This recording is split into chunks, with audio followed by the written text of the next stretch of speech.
Hi everyone, Anthony Fantano here, internet's busiest music nerd. Hope you're doing well, and it's time for a new stink piece where I react to horrible culture writing, mostly in regards to music, on the internet. In this installment of Stink Piece, I'm reacting to one of the many think pieces and clickbaity articles that have been released over the past several days about Tyler, the creator of Odd Future fame. Rapper, producer, fashion icon, you know who he is. But in a handful of songs, or bars, on his upcoming record, Scumfuck Flower Boy, and admittedly I have not heard any of the album yet because I'm not trying to spoil the freaking album for myself with the leak. Thank you very much. However, I have been reading the lyrics in question on Genius, and there has been a massive discussion over the fact that Tyler essentially comes out of the closet on this album. I mean, here are some lyrics. It's pretty unquestionable. It's pretty plain as day. And the music media's obsession over this revelation has been disgusting. I thought we were over an age where like Tyler the Creator clickbait was a thing. I thought we were just kind of done with it, but nope, it's back. It's very much a thing, and my God, like, they just can't stop. Now, I've caught a lot of pieces about this that are really tasteless, are really stupid, are obviously just like short little bits of blurby clickbait just to get people just onto the web page, just to get that, you know, that little bit of click revenue. But the worst piece that I read about this, the worst think piece, which was posted so soon after sort of this news broke. So I doubt our writer even really had that much time to think about what they said in this article on the website Sexuality, which really does live up to its name. How do we reckon with Tyler the Creator as part of queer culture? Which seems like a kind of nice way to put it, but when you actually look for the article on a Google search, you get the original title of the article, which is How Do We Deal with Tyler the Creator as a Part of Queer Culture? Let me give you the short answer of that. You just shut up, you live your life, you let Tyler do whatever the hell he wants because who he sleeps with is none of your business. It doesn't affect you as much as you would like to dramatically posturize in an overinflated article that it does. So the article starts with our writer setting the stage, talking about excitement for the album, the fact that it leaked, then getting into referencing some of the lines in this album that have people thinking that Tyler is coming out of the closet on this one. But then the article starts to veer left with our writer very clearly having a difficult time dealing with the fact that Tyler isn't straight. But as juicy as this narrative may be for the pop culture blogosphere, lest we forget, this is Tyler the Creator we are dealing with. This is a man who puts capital T in trolling,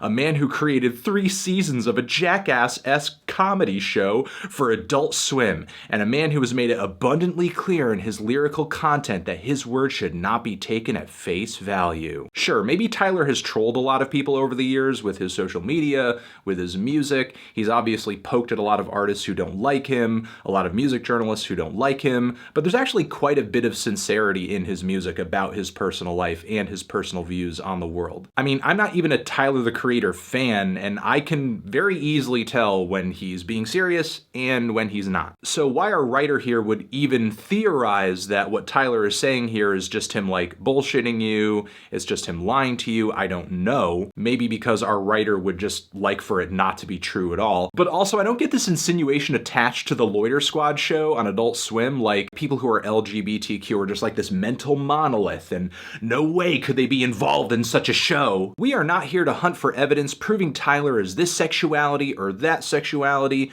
nor are we here to give him a label.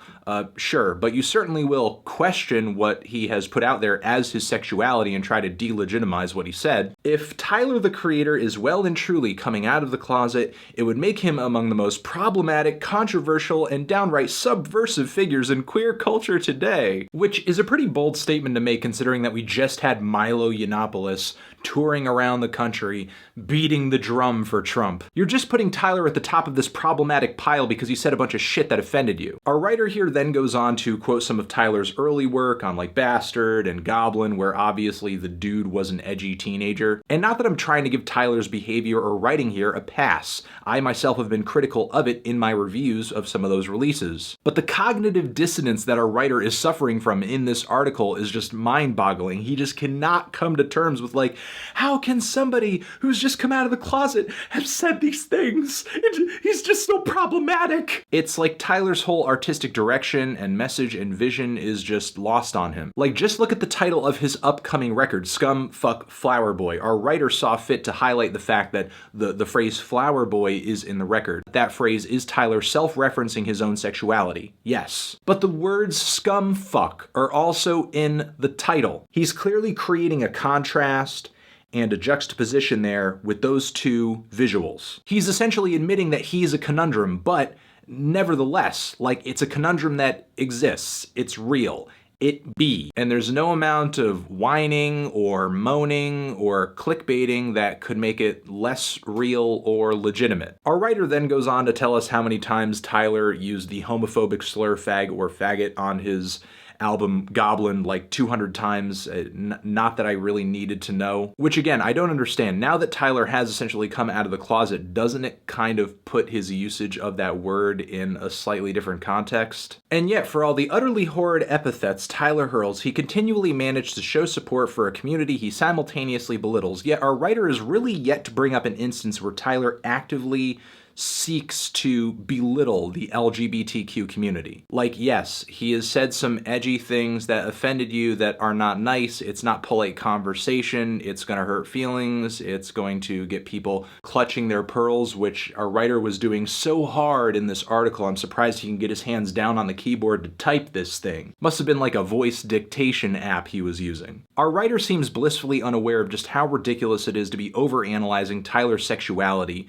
that Tyler's statement in this Larry King interview that is embedded in this very article seems to just go whoosh, whoosh, whoosh. Larry King essentially asks Tyler outright, what do you think about the possibility of there being an openly gay rapper in the mainstream in the future? And Tyler hits Larry King with, why does it matter? Why do we care? Which honestly is an excellent question. I know Tyler doesn't go into the philosophy of that question, but he's obviously asking that question because why should the fact that he is bisexual dictate his behavior, dictate the art that he makes, dictate his public persona, dictate what other people think about him, dictate whether or not people are writing stupid articles about him? Tyler, first and foremost, has always been an individual. He's always been a lone wolf. He's always been somebody who has carved out his own path, which is what makes the whole premise of this article so confusing to me, talking about dealing with Tyler as a part of queer culture. Like, I don't know if he really wants to be a part of queer culture. I think he just kind of wants to be a part of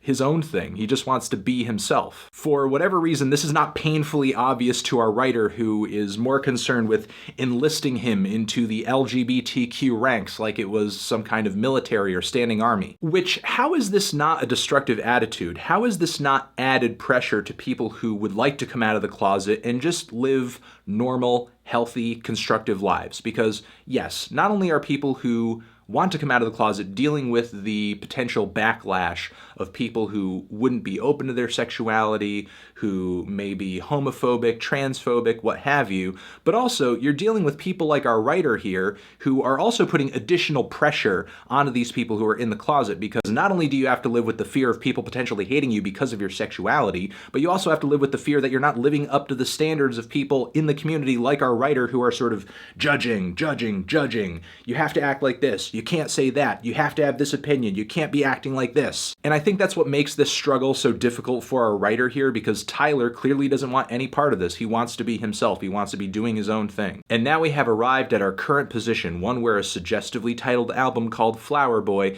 implies an honest, open admission of a sexuality heretofore treated as a joke in his artistic oeuvre. There's a very real chance that this could all be some ploy or gimmick with an aftertaste of severe queerbaiting, which if so, would render Tyler's levels of good taste and human decency at an all-time low. And God, would this guy love for that to be the case. You would love for that to be the case. You would love for Tyler to just be, oh, JK, man, it's just a prank, bro. It's just a prank. When honestly, it's kind of disingenuous to act like Tyler has just never been open. He's never been frank. He's never been honest about about himself. He has a track record of doing so. Yes, he's a troll. Yes, he's a jokester. But honestly, at this point, we really have no reason not to believe him. And you can really hear just like the gulp in the writer's throat. But for his sake, we must take his confessional as it stands, because that's so hard.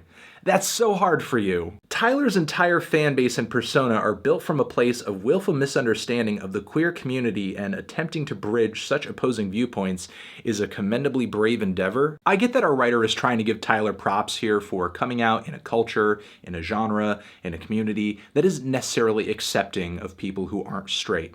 However, to act like his entire fan base and persona are built off of a willful misunderstanding of the queer community, I mean, Jesus Christ!